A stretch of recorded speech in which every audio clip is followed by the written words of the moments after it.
you feel about being annexed? I don't like it. That's why we're here now. We just want our right to vote.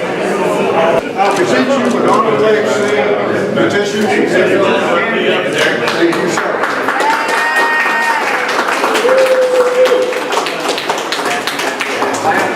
A second week's work of 1,601 petitions from Enclave D. Thank you.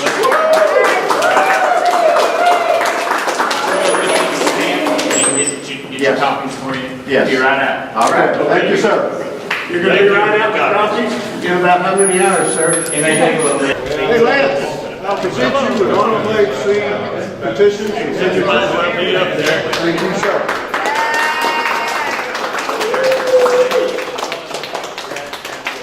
This is the second week's work of 1,601 petitions from Enclave D. Thank you.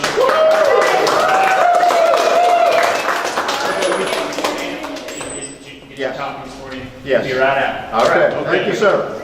You're going to be right out the copies in about how many hours, sir? It may take a little bit. Hey, Lance, you're just going to copy these signatures, aren't you? Yes, sir. Okay, that's good. Yes, sir. Okay, yeah, we don't need the rest of it. All right, Bob.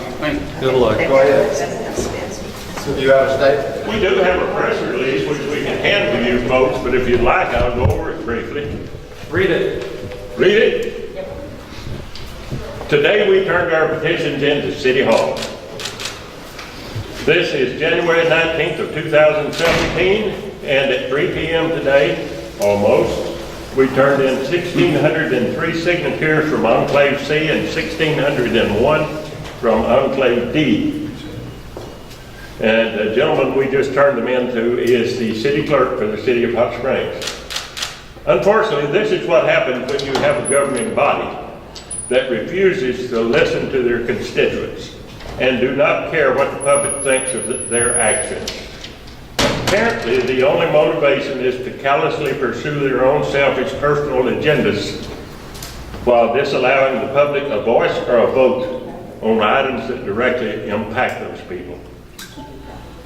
Their uncaring attitude took an ugly turn back when the city board voted to cease televising board meetings complete with the public commentary section.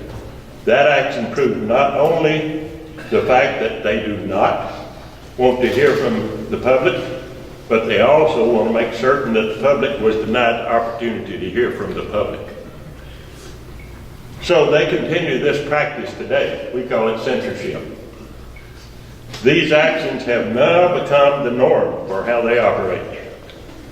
If they want to impose taxes on their citizens, sell a big bond issue, plant $100 million water boondoggle, buy burned out hotels, or commit millions of our citizens' tax dollars, they do not allow the people a voice or a vote. In spite of the fact that the law requires public hearings, these hearings appear to be purposefully held at times and places that will not accommodate everyone who would like to attend and speak. And their minds are obviously already made up, possibly by illegally conspiring together. So it's unfortunate that we're here today, but everyone deserves to know that our city board is in bed with the municipal league lobbyists and lawyers, plus the state's most expensive law firm, for a common purpose. That is to make certain that your voices are not heard and you do not get a vote even on your own property rights. These petition drives and expensive lawsuits are our only recourse.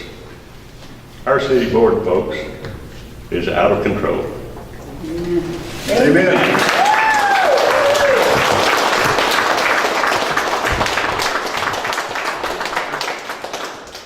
I'm Cliff Jackson, according to my new legal card that has my Facebook activist group on the back of it, Peace, Progress, Jobs. The front of it, my legal, for legal action, Cliff Jackson, it says I've retired from ambulance chasing and I'm now community activist, pot stirrer, and gadfly.